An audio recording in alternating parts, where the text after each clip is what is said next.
Rangkaian Hari Keluarga Nasional ke-30 di Sumatera Selatan, Badan Koordinasi Keluarga Berencana Nasional menggelar temu Mupen Jawa dan Sumatera yang digelar di Gelora Sriwijaya Jakabaring Palembang Rabu pagi.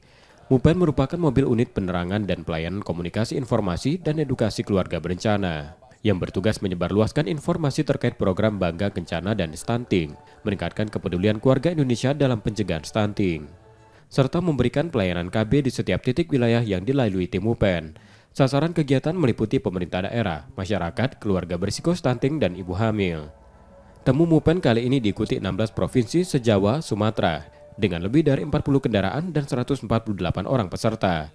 Menurut Kepala BKKBN Hasto Wardoyo, meski sudah memasuki era digital, masih ada 40% wilayah di Indonesia yang belum bisa diakses secara virtual. Tim Mupen untuk menembus daerah terpencil guna mensosialisasikan keluarga berencana.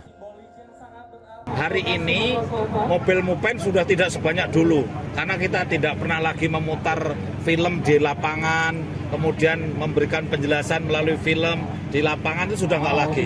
Tapi ingat, hari ini masih ada daerah-daerah yang belum bisa ditembus secara virtual. Masih 40% daerah desa-desa itu masih blank dari